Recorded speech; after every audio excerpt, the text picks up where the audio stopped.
Welcome to my Helpful History Cold War Conferences video. I'm going to help you remember the conferences at the start of the Cold War. The conferences are pretty complicated, there's lots of details to remember and it's hard to remember all the details and the conferences in the correct order. So I'm going to make it simple. If you remember TYP, TIP, then you remember that it is Tehran first, then Yalta and then Potsdam.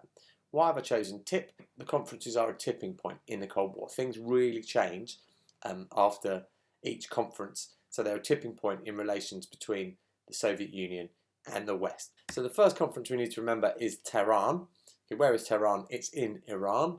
What do they decide there? They decide the Grand Alliance. An alliance is teaming up together. It's the Grand Alliance because it's three of the biggest powers in the world at the time. The Soviet Union, the largest country in the world, America, the richest country in the world, and Britain had the largest empire in the world. And who are they making an alliance against? They're making an alliance against the Nazis. Britain had been fighting the Nazis since 1939, Soviet Union since 1941, and America had been fighting the Japanese since 1941. America really wanted Soviet help against the Japanese. The Soviets really wanted British and American help against the Nazis. Particularly, they wanted them to open up a Western front by invading Western Europe, France, which obviously they do eventually with D-Day, but they took their time to do that. At the time, Britain and America were fighting the Nazis, but in North Africa. So they make a grand alliance. They decide to team up against the Nazis and the Japanese. If you're interested to find out why are we meeting in Tehran in Iran, it's because at the time the Nazis had conquered most of Europe, a lot of North Africa, and they were pushing deep into Russia or the Soviet Union.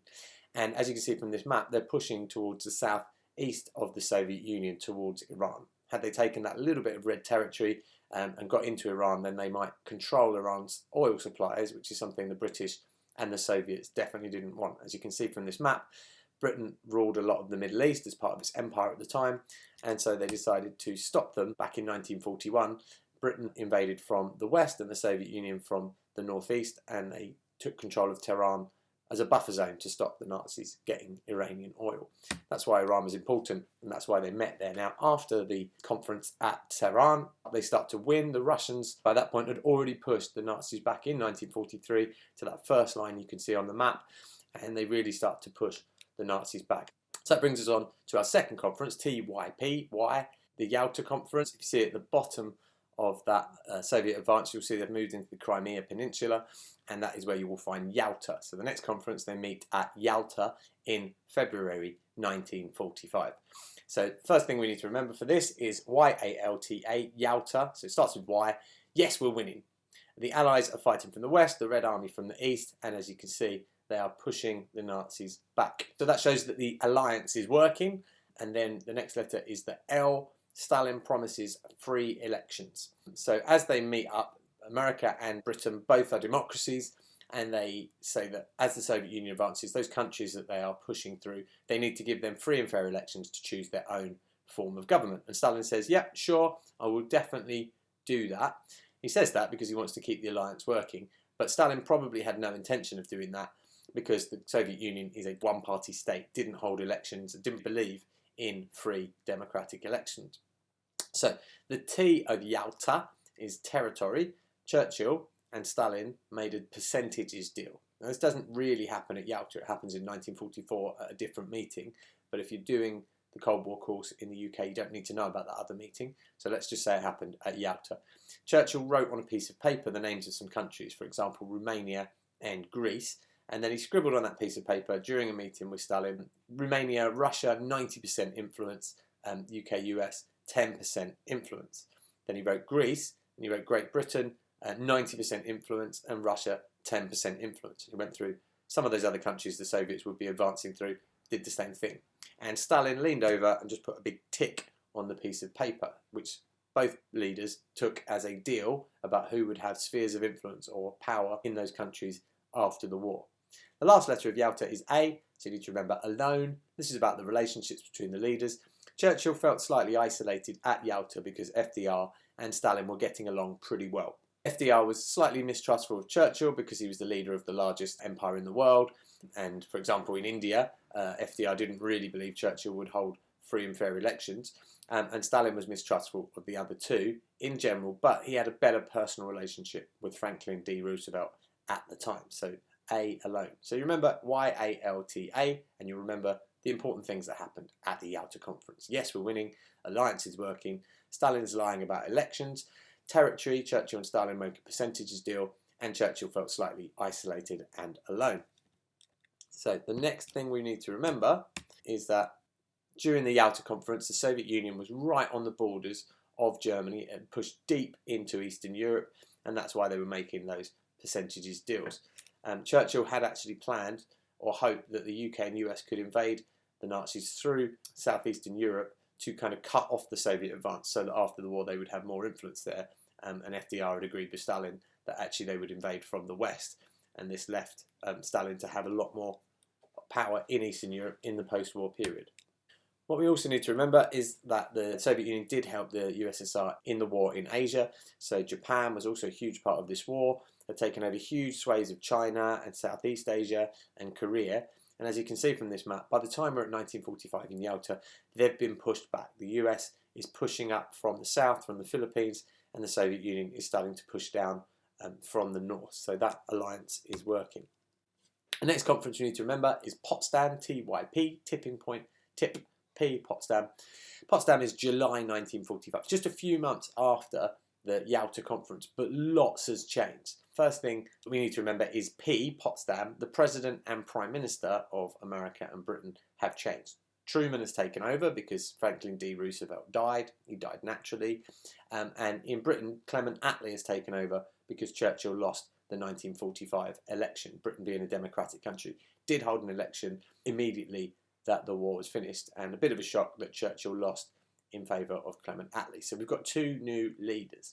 So P, President and Prime Minister are new. The O is the most important thing in a way. The war is over in Europe. So the Nazis are defeated in Europe. However, the war is not over in Asia. Japan is still fighting. But the reason they're meeting at Potsdam, which is in Germany, is because the Soviet Union and America, Britain and France have invaded and defeated the Nazis, and so they're able to meet at Potsdam. The war is over in Europe.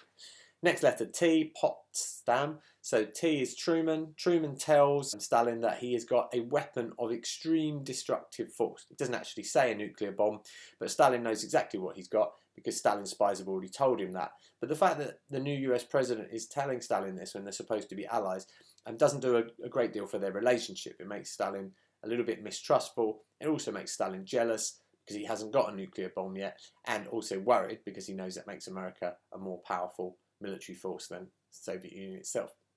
The S of Potsdam is Stalin Satellites, and the Red Army is already in Eastern Europe, as you'll see from the map.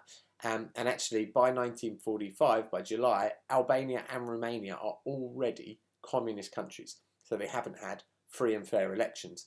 And so Stalin is beginning to set up his satellite states. After the conference, he would continue to set up more satellite states. But it's important to know that already at Potsdam, when they're meeting, he's still promising free elections, as he did at Yalta, but he's not put his money where his mouth is. They're actually already communist countries that haven't had free and fair elections. So the D of Potsdam is division or divide. They decide to divide Berlin and Germany into 4 temporary zones. It's really important to note that they didn't plan to set up 4 new German countries. They planned to divide Germany temporarily in 4 because after the war there was going to be chaos and somebody needed to keep control. So they decided the 3 western zones would be divided between France, the United Kingdom and the American military, and the eastern zone of Germany would be looked after by the Soviet Union. This has huge implications for the future, but we'll look at that at the end of this video. So D, divide Berlin and Germany. Now the A is anxious. Who's anxious? All of the leaders are anxious. None of them really trust each other because they're new, 2 of them, and Stalin hasn't really got a personal relationship with them. Churchill, FDR and Stalin had a kind of good relationship because they've worked together on winning this war. Now the war is won, Stalin probably hoped to celebrate with his 2 allies, but now he's got these 2 new leaders to deal with, and so that changes the relationship at the conference. And the last one we'll remember is M, Potsdam, is money. The USSR will get reparations from Germany. They agreed to this. Some of these decisions were actually agreed at Yalta as well, the division of Germany and Berlin and the reparations. But Stalin is very keen to get reparations from Germany. After World War I, you might know Germany had to pay reparations to all the countries that had won the war, except for the Soviet Union, because the Soviet Union had left the war when the communist government was set up there. In World War II, most of the damage was done to the Soviet Union. So the Soviet Union was very much destroyed and it wanted money to repair itself, so reparations. And the Western Allies, America and Britain, agreed that Soviet Union would get reparations from all of Germany. From the Eastern Zone, they could take whatever they wanted because it was their zone. And from the Western zones, they would get a percentage of the economic output to help repair the Soviet Union. So Potsdam, P-O-T-S-D-A-M, President, Prime Minister anew. The war is over in Europe, not over in Japan. Truman tells Stalin about his bombs. Stalin Satellites divide Berlin and Germany. Leaders are anxious, and M, money. 3 simple ways to remember: TYP, Tehran, Yalta, Potsdam. Yalta to remember Yalta, and Potsdam to remember Potsdam. Simple. Hope you enjoyed my video. Hope this helps. Have a lovely day.